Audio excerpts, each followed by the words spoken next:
This video is brought to you by 3, bringing you 4G at no extra cost. Hey guys, welcome to BTech. It's Basil here with an Apple iPhone 6 and a Sony Xperia Z3. 6 and Z3, both flagship phones, but how do they stack up against each other? Well, you can see design-wise they look very different. The iPhone has adopted a beautifully curvaceous body, bringing it closer into frame. The sides are really nice and rounded. The sides of the glass feel rounded, very reminiscent of plastic Lumias, except this time done in metal. Classical design. We can put that to one side though, take a look at the Xperia Z3 and it's very different. You do have more rounded feel than the Xperia Z2 and it feels much better in hand, but you do still have those angular corners. Both feel premium. You've got metal frames around both of the devices. The iPhone's available in space gray, gold, or the silver color that we have here. The Xperia Z3 is available in a beautiful copper green, also a copper, and of course you've got the black and white variants. As far as talking you around the devices, 5.2-inch display versus a 4.7-inch display. Stereo front-facing speakers, front-facing camera. Right-hand side has a power button, nano SIM and a micro SD card slot. You've also got a 2-stage camera button, which is perfect if you just want to fire up the camera, launch it quickly and take a picture. It will do so really nice and quickly, as you saw. Swiping out, you can see the bottom, you've got no buttons at all. Left-hand side, you've got a lanyard connector. You've also got a magnetic charging connector and of course that micro USB charger. This is waterproof, so that's why all your ports are under flaps. Up at the top, 3.5mm headphone jack, and on the reverse, a 20.7 megapixel rear facing camera. You can also see an NFC contact point as well as a Sony insignia. Glass front and back, tempered glass, so should be super scratch resistant. Taking that out and bringing this in, right hand side of the iPhone is where you'll see a power button. Now the power button isn't at the top anymore, and that is to make sure everyone can press it easily given the additional screen size on this thing. On the front you've got a FaceTime camera, a sensor, an in-call microphone. That home button doubles up as a fingerprint scanner, which can also be double tapped to bring the UI top down a little bit for smaller hands. On the right hand side you can also see a nano SIM card slot, as well as a loudspeaker at the base, lightning connector and 3.5mm headphone jack. Left hand side volume rocker and a toggle. No buttons up top, and on the flip side you've got that 8-megapixel rear facing camera, True Tone LED flash and an Apple insignia. NFC point is in that top portion. So bringing both in, both feel mega premium. The iPhone feels less hollow. The glass backing on the Xperia just feels a little bit emptier when you do tap it, but no way is that a bad thing by contrast to the Xperia Z2 and Z1 before it. This is an improvement design-wise in every respect. Also, a nice design highlight, the sides are rubberized, and that might not sound great, but Sony figured out that a lot of phones get drops on their sides, and so this kind of, not rubberized, but plastic texture will handle those scuffs a lot better than were it metal. Kind of feels like if you drop the iPhone 6 the world might end, so we're not going to try it.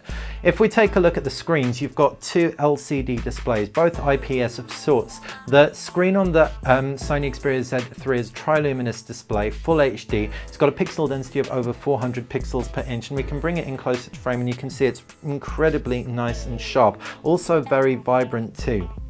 And Sony produces amongst the most vibrant saturated LCD screens out there. The iPhone 6 is very nice and sharp too, but not as sharp. We've upped the brightness a little bit so that you can see, pulling in closer, it's got a pixel density of 326, just like the original iPhone, so at least they've retained that Retina display. Swiping through, both look very smooth. The iPhone does look smoother. The iPhone does feel like it's a little bit more responsive to the touch. Not that there's lag, but it just feels a little bit more instant when you do things like press buttons, etc. If we take a look at the user interfaces on that subject, we can see iOS versus Android. It's iOS 8 on the on the iPhone 6.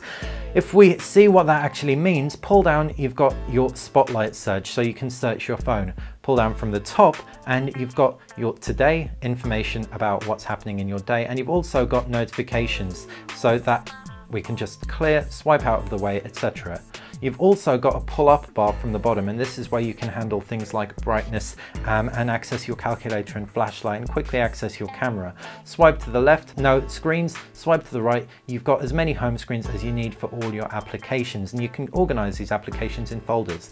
That's pretty much it. iOS in a nutshell. It also does include a few cool things like Passbook, the Health app, etc., and the iTunes store as well, but we're not really going to dwell on those right now. But what we are going to dwell on is Android. Android is very, very different. It does allow you to have a little bit more flexibility over your user interface. If we, for example, pinch out on the home screen, tap on themes, then we can change the look and feel of our phone completely. So if we apply a theme, we can very simply change the wallpaper, change the highlights. We've added a live wallpaper on here, so the more we scroll through our user interface, eventually the colors would change and it would all look very, very nice. You can also apply third-party launchers. Pull down with one finger to access all your notifications. Pull down with two fingers in order to access all your quick toggles. Tap into the applications tray and you can see all your applications. These are organized in folders just like with the iPhone, or indeed just regular icons. On the left hand side of the applications tray, Sony customizes it by putting this bar here so you can organize everything that little bit more.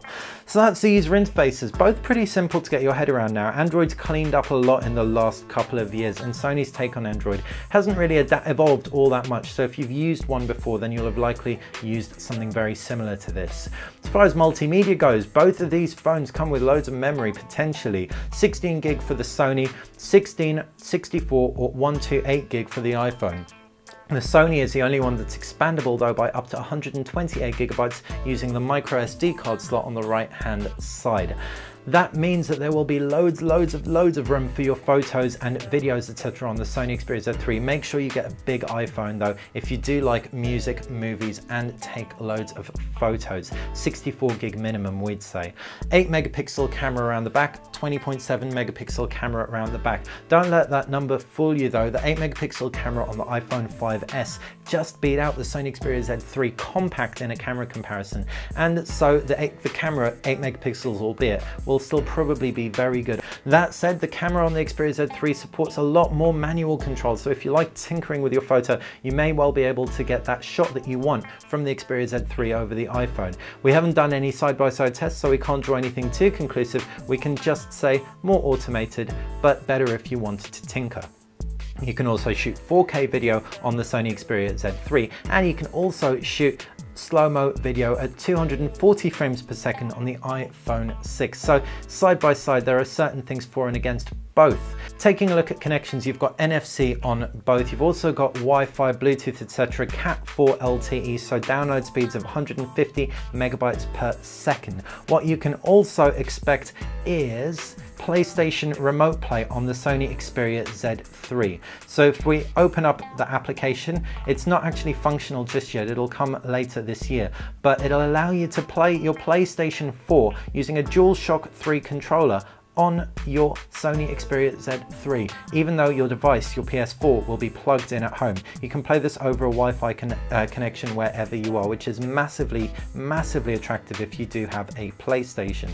Other real highlights include Qualcomm Snapdragon 801 processor as opposed to an Apple A8 chipset. We can't really compare the RAM, etc., because the two operating systems are so different, but it's fair to say both of these are the highest end devices you can get in their respective operating system range. With their respective operating systems, you'll be able to play any games that you want on both, and Android and iOS app stores are both rife with really good ones. Hopefully you've enjoyed our side-by-side and found it useful. If you've got any questions about the Sony Xperia Z3 or the Apple iPhone 6, make sure you fire them in the comments section below. If you want us to try anything out, let us know, we're all ears. If you like the video, click that like button, and if you like BTech in general, click subscribe. Thanks for watching.